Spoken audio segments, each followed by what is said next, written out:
Salve, salve galera, como vocês estão? Espero que estejam todos bem. Eu sou o professor Igor Belo, estou aqui mais uma vez em mais um vídeo pra gente dar aquela moral pra galera que vai fazer a prova da UERJ agora no dia 20 de março de 2022. Uma universidade aí que com certeza vai ajudar muito, né, na sua graduação, no seu curso, para que você consiga aí ter a sua profissão, passar no seu concurso público, ganhar bem, enfim, é só na base do sacrifício, né? Não tem jeito. Então, de antemão, já agradeço por você estar aqui, se empenhando, se dedicando. A gente sabe que não é fácil. Eu sou professor há muito tempo, a gente sabe que é complicado essa questão da docência, né? Essa relação professor-aluno.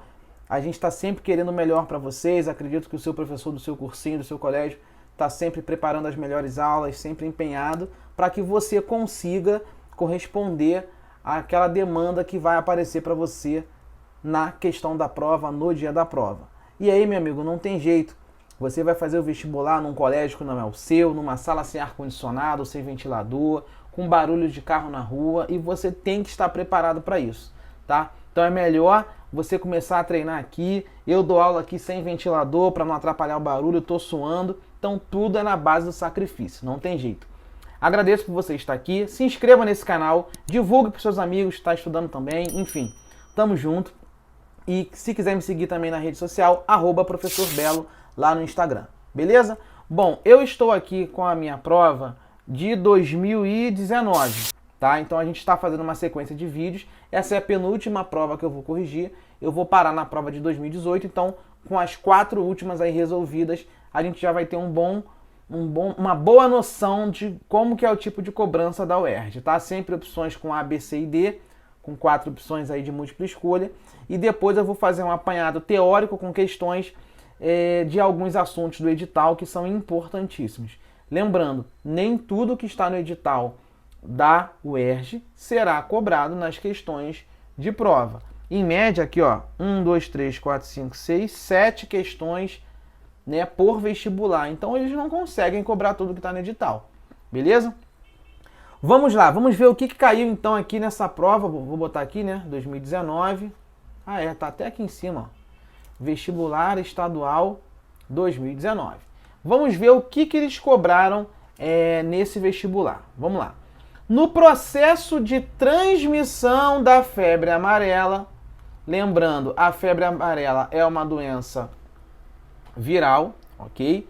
Sabe-se que apenas as fêmeas dos mosquitos se alimentam do sangue de seres humanos e macacos.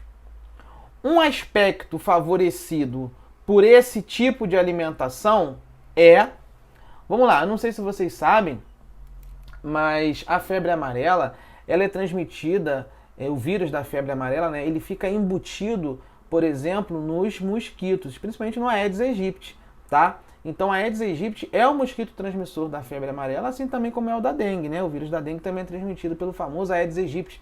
O carioca cansa de ver isso daí no Rio de Janeiro, principalmente nos verões, né? Quando chove muito, enfim, a larva do mosquito se desenvolve em água parada, água limpa parada, e a gente já está acostumado com isso. E aí o que acontece, pessoal? Ele trouxe uma questão muito interessante, falando o seguinte, cara, você tem uma espécie lá, o Aedes aegypti. Ok, o macho não se alimenta do sangue humano ou de macaco, e sim as fêmeas. E assim, qual é o aspecto favorecido por esse tipo de alimentação? Por que a fêmea, na verdade, está picando lá um macaco ou um ser humano para conseguir chupar o sangue dele? É para que isso? É para favorecer o quê?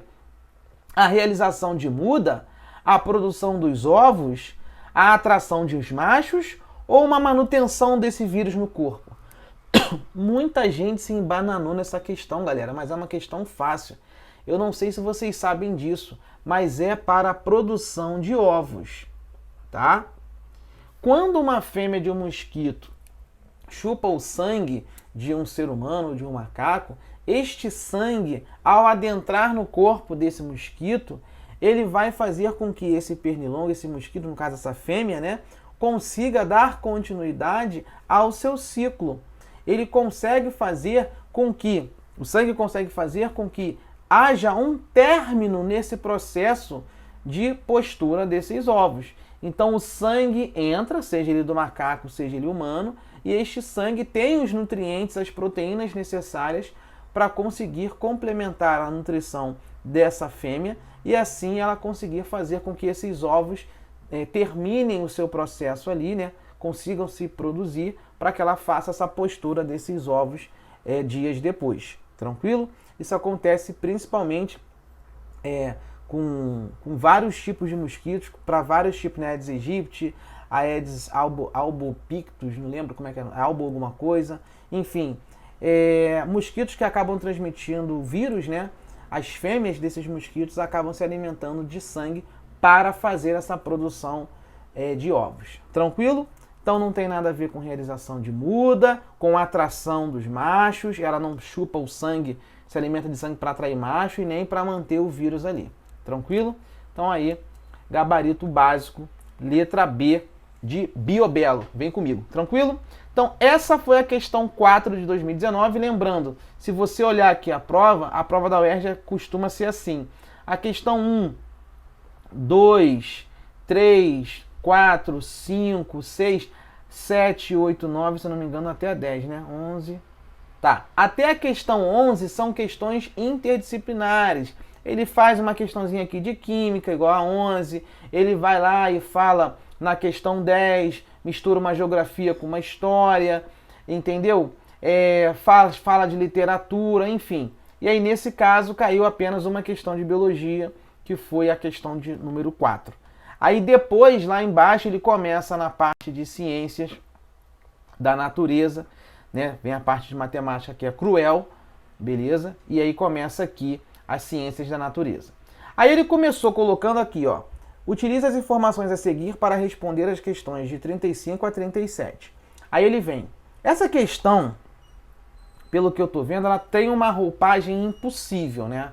Aluno dá uma olhada em gráfico e fala, oh my God, ele já fica desesperado com o gráfico, ele não sabe o que é EMAP, o que é MAP, que gráfico é esse, tempo, concentração de gás, ele vê um texto longo, uma imagem, e aí ele fica boladão. Cara, para com isso, tá? Nem sempre essas questões que parecem ser complexas são tão complexas assim. E eu vou te falar que essa realmente não é complexa. E você vai acertar essa questão pelo enunciado. Olha o que ele disse. Novas tecnologias de embalagens visam o quê?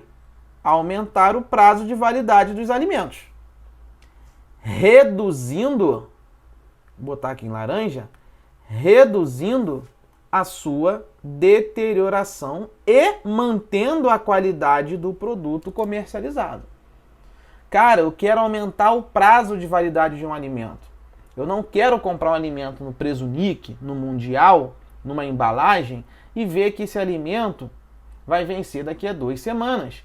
Eu quero que ele vença daqui a 8 meses. Então, eu vou desenvolver uma tecnologia de embalagem para aumentar o prazo de validade desse alimento, reduzindo a deterioração dele pelos micro-organismos, né? Por ação de micro-organismos. Ok. Essas embalagens, então, podem ser classificadas em MAP. O que é o MAP? Embalagens de atmosfera modificada tradicional. Ok. E a outra, que é essa aqui. Embalagens de atmosfera modificada em equilíbrio, que é o tal do EMAP. Então, são 2 tipos, MAP e EMAP. Aí, olha o que ele vai falar. As MAP, que são essas daqui, são embalagens fechadas, que podem utilizar em seu interior tanto gases como hélio, neônio, argônio e criptônio, quanto composições de dióxido de carbono e oxigênio em proporções adequadas. Aí olha aqui, o The Cat Jump, ó, o pulo do gato. As EMAP, ou seja, as embalagens que estão em equilíbrio, né, aquela no final modificada em equilíbrio, elas podem também, né, utilizar uma atmosfera modificada formada por CO2 e oxigênio e apresentam aqui que é maneiro, ó, microperfurações na superfície conforme ilustrado abaixo. Então ele pegou uma alface e está mostrando que nessa embalagem EMAP, que é a embalagem que está envolvendo essa alface, você tem essas microperfurações. Aí ele vem na 35. No interior das embalagens de hortaliças, por exemplo, alface, deve haver concentrações de gás carbônico elevadas. Então, a concentração de CO2 deve estar alta. E os valores de oxigênio devem estar reduzidos. Ok. Mas não próximos de zero, a fim de evitar a deterioração desses produtos. A questão está te dando uma voz de comando, filho. Isso aqui é um imperativo. Olha só, no interior da embalagem da hortaliça, você tem que ter uma concentração de gás carbônico alta e de oxigênio baixa. Só que não pode ser baixa a ponto de ficar zerada. Para que isso? Porque isso vai evitar a deteriorização desses produtos. Ponto final. Não bate de frente com a questão. Aceita que dói menos. Aí vem, ó. Para essa finalidade, olha o português. Ou seja, para qual finalidade? Para essa que ele acabou de citar no período anterior. Então, para essa finalidade, mantendo a concentração de CO2 alta e de oxigênio baixa, mas não próximo de zero, eu vou ter que as embalagens EMAP, elas são mais adequadas do que as MAP. Né? Então, só um instantinho, pessoal. Tá. Então, uma vez que as microperfurações, que são essas bolinhas que ele colocou ali, ó, possibilitam a troca de gases, né, impedindo o acúmulo do gás carbônico liberado pelos vegetais e também permitindo aí a entrada do oxigênio na embalagem. Tranquilo. Rola uma troca. Show. Os gráficos a seguir representam as variações de concentrações de gás carbônico e oxigênio ao longo do tempo nas embalagens EMAP e MAP. Então, quando você olhar a EMAP, olha a leitura. Você vê que o CO2 ele está aqui, ó, nesse nível, né? O tempo vai passando em dias, dia 1, dia 2, dia 3, dia 4, dia 5, dia 6, dia 7, por aí vai. A concentração do CO2 ele vai, ó, subindo um pouquinho. Percebeu? Não sobe demais, mas está uma concentração razoável. E olha que maneiro. O tempo vai passando e você observa que a concentração do oxigênio ele se mantém meio que estável, ó, baixinho. Não chega a ser zero, mas está baixo. Beleza. Olha a embalagem MAP. Você observa que na MAP, vou até botar em laranja aqui conforme está na questão, a concentração de CO2 está subindo, ó, com o passar do tempo dos dias. Percebeu? E a concentração de oxigênio, vou marcar de azul, começou alta e foi caindo com o passar dos dias. Isso não é interessante. O interessante é que deve haver concentrações de CO2 elevadas. E deve haver valores de oxigênio reduzidos. Então, cara, certamente isso aqui, ó, é bem melhor pelo que a questão está me falando. Aí ele fala, com base na análise dos gráficos, uma vantagem do uso justamente dessa embalagem aqui, ó, EMAP, em relação a essa outra aqui, que é essa aqui, a MAP, na conservação de hortaliças, é o quê? E aí? A resposta está no enunciado. Por que a EMAP é mais vantajosa do que a MAP? Porque ele quer, meu filho, evitar a deterioração dessa hortaliça, desses produtos. E para você evitar a deteriorização desses produtos, é porque eu preciso evitar a proliferação dos micro-organismos anaeróbicos. Pessoal, existem, por exemplo, bactérias anaeróbicas ou anaeróbias, tanto faz. O que são bactérias anaeróbicas? O nome ana, né? Aqui, ó, ela está negando, né, a aerobiose, ou seja, são aquelas bactérias que no seu metabolismo, né, elas não utilizam o oxigênio. Perfeito? Elas não usam oxigênio, elas são anaeróbicas. Perfeito? Se elas fossem aeróbicas, elas utilizariam esse gás. Então, como a ideia é você ter uma vantagem no uso da EMAP, eu preciso olhar esse gráfico da minha esquerda. concentração de CO2 alta e concentração de oxigênio baixa, mas também não pode ser muito no zero.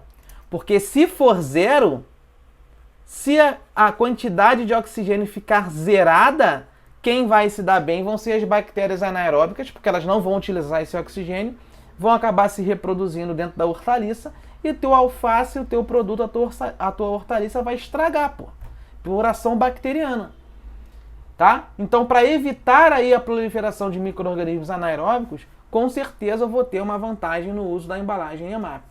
Tá? Não tem nada a ver como vantagem impedir trocas de gases com o meio externo, muito pelo contrário, a embalagem EMAP permite a troca de gases, está escrito aqui, ó, possibilitam a troca de gases, reduzir a oxidação dos alimentos da embalagem não tem nada a ver, permitir alterações acentuadas na atmosfera modificada não tem nada a ver. Então, portanto, o gabarito fica sendo a letra C. Beleza? A próxima que nós temos é a 38. Cara, é uma questão muito boa a 38, tá, pessoal? É uma questão muito boa. Eu, quando dou aula de divisão celular, o aluno tem que lembrar. Existem dois tipos de divisões celulares. A mitose e uma outra que é a meiose. A mitose, pessoal, é mais para você conseguir repor algumas células perdidas. Então, se eu tomar um café e queimar a língua porque estava muito quente, todo mundo aqui já queimou a língua, eu vou repor as células da minha língua através de mitose. Se eu cair de bicicleta e me ralar todo, me estrepar todinho e for para o hospital porque estou todo ralado, aquela minha ferida da minha pele, a minha pele vai ser reposta, né, o órgão pele, o tecido epitelial, ele vai ser reposto por mitose, onde uma célula vira duas e acabou. É assim que funciona a mitose. A mitose é para, vamos colocar assim, colocar de volta aquilo que você perdeu no seu organismo. Você fez uma biópsia, tirou um pedaço do estômago, jogou para análise. Será que você consegue recuperar aquele pedacinho ali que foi retirado lá com o aparelho lá da biópsia para você fazer? Entendeu? Consegue. Pô, tirei um pedacinho do fígado, fui fazer uma lâmina. Consigo repor ali algumas células perdidas do fígado? Consigo. Isso tudo é mitose. A mitose, inclusive, ela mantém a mesma carga genética, né, pessoal? A mesma carga genética que está na célula mãe, ela passa para as células filhas, sem problema nenhum quanto a isso, tá? É a mesma quantidade de DNA que você passa para as células filhas, tá? Ela mantém o mesmo número cromossomial. A meiose não. A meiose é um tipo específico de divisão celular, onde aquela célula está se dividindo com um único propósito: formar gameta.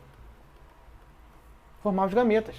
Por exemplo, na mulher, né, na fêmea, nos ovários, os ovários fazem meiose, tá?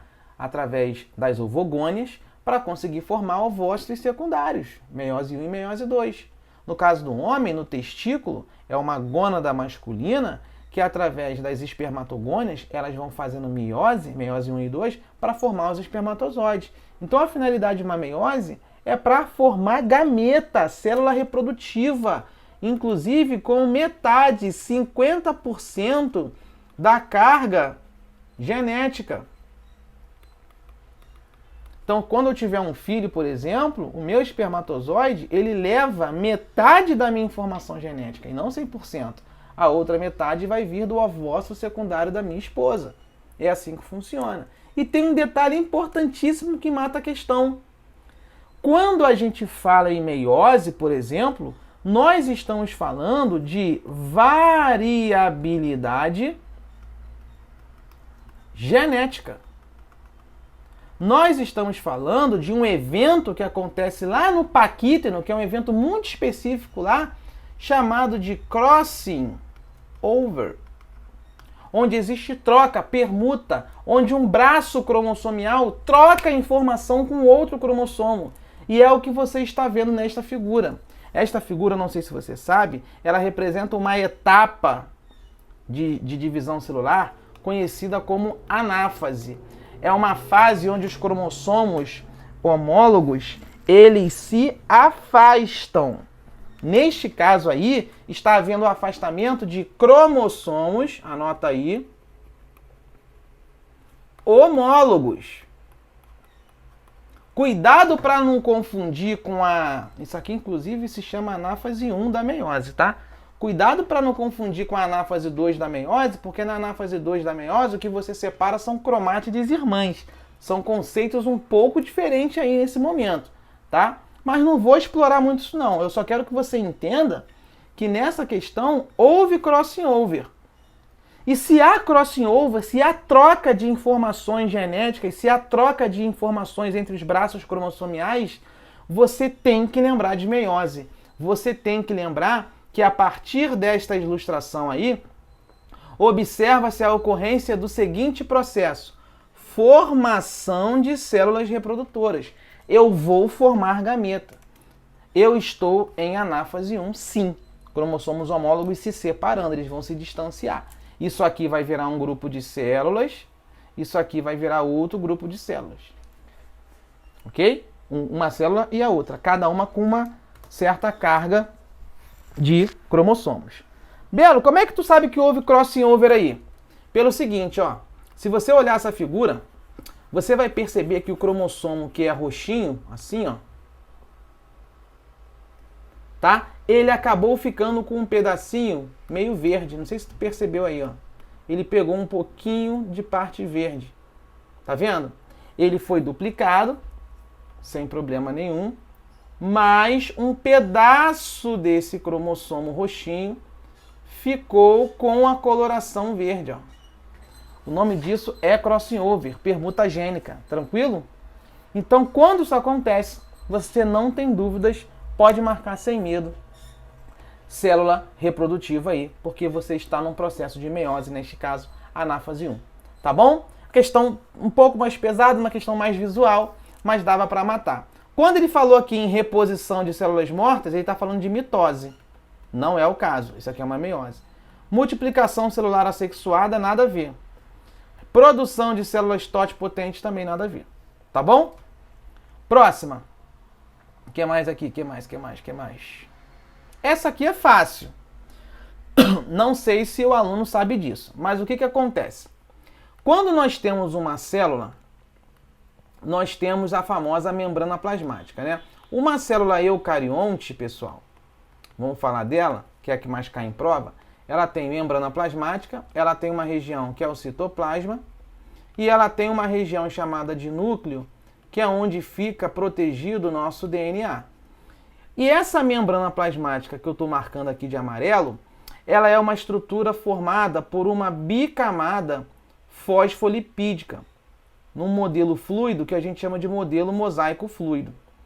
Essa bicamada fosfolipídica parece assim, ó, uma cabeça, que são essas bolinhas, a gente chama de cabeça mesmo, tá? No livro o nome é esse mesmo. E umas caudas, parece um palitinho de fósforo. E aí você tem a parte de cima e a parte de baixo, beleza? Por isso que é uma bicamada, é como se tivesse um espelho ali no meio, e aí você tem uma projeção para a parte de cima e para a parte de baixo, tá? Essas bolinhas que eu estou pintando aqui de azul são as cabeças. Elas têm afinidade com água, elas são hidrofílicas, beleza? Tanto para a face de fora da célula, para a face externa, quanto aqui embaixo que eu estou pintando agora para a face interna. Então é só você lembrar disso, ó, teoria. As cabeças, elas são hidrofílicas. Ou seja, elas gostam de água, elas têm afinidade com água, elas são inclusive cabeças polares, ok? Agora, aqui em roxinho, a gente vai chamar essa parte de caudas. São as caudas. Essas caudas, elas não têm afinidade com água. Elas são hidrofóbicas. Elas são apolares. Beleza? E aí, olha que bacana. Aqui é a parte de fora da célula, aqui é a parte de dentro. Se uma substância, um íon, por exemplo, um sódio, quiser transitar, ele pode até mesmo passar livremente entrando, como ele também pode sair da célula. Gás, por exemplo, oxigênio e CO2, transita, né? Passa o sangue, do lado do vaso sanguíneo está essa célula aí com essa membrana plasmática, o oxigênio, o gás carbônico, ele pode entrar e sair livremente. Processos de difusão, tranquilo, alguns processos com bomba de sódio e potássio, por exemplo, no transporte ativo também existem, e por aí vai. Agora tem o seguinte, tu já pensou, por exemplo, se você tiver uma proteína grandona assim, ó, desse tamanho que eu estou pintando aqui, querendo entrar nessa membrana, quando algo é muito grande e as proteínas costumam ser macromoléculas, elas vão precisar de um suporte. Não tem como uma proteína gigante querer atravessar a membrana que não vai conseguir passar. Então, ó, macromoléculas polares são capazes de atravessar essa membrana plasmática celular que eu desenhei aqui, passando do meio externo para o meio interno de uma célula. Realmente, ela consegue entrar. Só que ela não vai conseguir entrar livremente. Aí ele vai dizer, esta passagem é possibilitada pela presença do seguinte componente na membrana. Ou seja, Belo, quem é que eu tenho que ter aqui nesta membrana plasmática para dar uma moral e fazer com que uma proteína grande consiga entrar? Será que eu preciso ter um açúcar, uma proteína, um colesterol ou um triglicerídeo?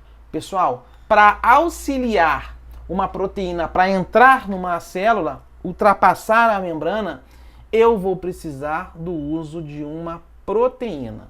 Eu vou precisar ter aqui, atravessando, por exemplo, esta membrana, vou dar um exemplo aqui, uma proteína transmembrana que a gente chama. Uma proteína que faça uma ponte do que está fora para o que está dentro. E aí, caso, né, como você tem aqui muitas, a membrana plasmática é formada por essa bicamada fosfolipídica, como você tem muitos fosfolipídios aqui unidos, muitas vezes a proteína sendo grande, ela não consegue passar nesse espaço, fica muito apertada. Então, de vez em quando, no meio ali, né, da nossa membrana plasmática, acabam aparecendo algumas proteínas que meio que dão um espaço ali dentro, e aí, com certeza, uma proteína globular que está aqui dentro, aqui fora, por exemplo, ela consegue passar aqui no meio, ela vem para cá, ela consegue passar aqui e ela acaba entrando na célula ou até mesmo saindo. Então eu preciso ter sempre uma proteína atravessando a minha membrana ou às vezes de forma superficial a minha membrana para facilitar esse transporte de macromoléculas para dentro e para fora. Não dá para ela querer passar, por exemplo, aqui sozinha, porque ela não vai conseguir entrar.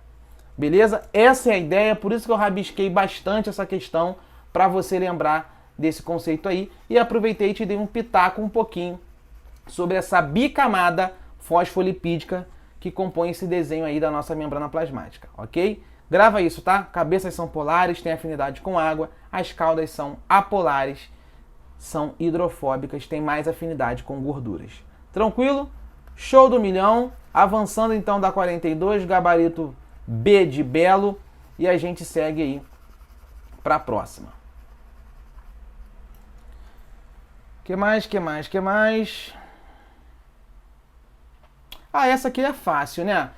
Isso aqui, pessoal, a gente chama de ciclo biogeoquímico, tá? O que são ciclos biogeoquímicos, pessoal? É quando você estuda o ciclo do oxigênio, como que o CO2, por exemplo, que é o gás carbônico, ele atua ali, como que ele é transportado ali no nosso meio ambiente, né? Será que ele consegue sair da atmosfera, chegar numa planta? Ele passa por algum tipo de transformação? Então, CO2, O2, ciclo do nitrogênio, muito conhecido também, ciclo do fósforo, que é o elemento P na tabela periódica, né? O fósforo. Ciclo do enxofre, o ciclo da água, tudo isso, pessoal, né? Quando a gente estuda as chuvas e tal, o vapor d'água subiu, condensou em forma de nuvens, precipitou, choveu, voltou, caiu no solo, enfim, tudo isso a gente chama de ciclo biogeoquímico. E aí ele vai falar o seguinte: com o objetivo de reduzir impactos ambientais, pesquisadores vêm testando alternativas para substituir o plástico comum por novos materiais como o PHB. Esse polímero ele é produzido a partir do bagaço da cana, olha que maneiro, e se transforma em CO2 e água. Então olha que maneiro. Em vez de você ter a famosa garrafa PET, por exemplo, da Coca-Cola, que vai levar ali 105 anos, 80 anos para conseguir ser deteriorada, eles estão conseguindo trocar o plástico comum para o PHB. É um novo material. E aí esse PHB, que é um polímero, olha o que a questão falou, que bacana. Ele consegue, né, ser produzido a partir do bagaço da cana e ele consegue se transformar em CO2 quando ele for deteriorado e também em água, cara. Cara, olha que parada maneira. Aí vem uma vantagem para o meio ambiente está associada à seguinte característica desse novo polímero. Ora, se eu tenho um polímero que consegue ser decomposto em gás carbônico e água, você consegue concordar comigo que esses dois compostos, né, CO2, gás carbônico e água, eles vão participar de um ciclo? Por exemplo, uma planta pode usar o CO2 para fazer sua fotossíntese, a água a planta também pode utilizar, você pode utilizar, né? Tranquilo. Então qual é a vantagem disso? Será que esse polímero interfere no ciclo do carbono? Será que esse polímero, então, ele é composto por uma fonte renovável? Será que esse polímero ele intensifica o processo aí de magnificação trófica? Ou ele é resistente à degradação bacteriana? O que você chutaria na sua prova? Se você tivesse que marcar, lembra que eu estou falando de água e eu estou falando de CO2. Galera, água e CO2, eu posso dizer que esse polímero ele é composto por uma fonte renovável, pessoal. Porque esse CO2 e essa água vão entrar no ciclo. Basicamente é isso, não tem o que você querer interferindo no ciclo do carbono.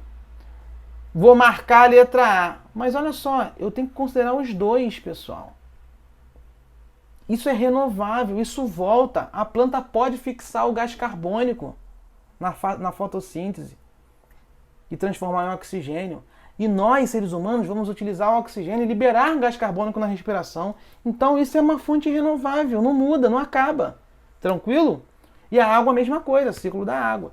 Fechou? Então com isso a gente vê que a questão 44 tem como gabarito a letra B de belo. Tranquilão? Show? Não é a letra A, tá, pessoal? Então tá fora aí. Vamos para onde agora? Física, tá maluco? Tá doido? E acabou, ciências humanas. Então é isso, pessoal. Fim de papo. Então resolvemos 2021, 2020 e 2019. Próximo vídeo, prova de 2018 e fim de papo. Vou corrigir só as 4 últimas para tu sentir a pegada. Beleza? Fique firme, fica na paz, vai dar tudo certo. Quando eu começar a sequência de vídeos teóricos, eu vou dar alguns pitacos e vou resolver a questão. Vou falar de célula procarionte e eucarionte, vou resolver a questão disso. Vou falar de DNA e RNA, vou resolver a questão disso. Vou falar de doenças genéticas, vou resolver a questão disso. Para você conseguir ter uma boa capacidade na sua prova, que com certeza muita coisa do que a gente comentar aqui vai estar lá. Tranquilo? Fiquem com Deus, muito obrigado. Me siga aqui no canal, compartilhe esse vídeo com a galera e vamos para dentro, galera. Não tem jeito. É na base da porrada, é na base do sacrifício. Não vai cair do céu, hein? Não vai cair do céu. Faça a sua parte. Um forte abraço. Qualquer coisa, estou aqui para te ajudar. Valeu!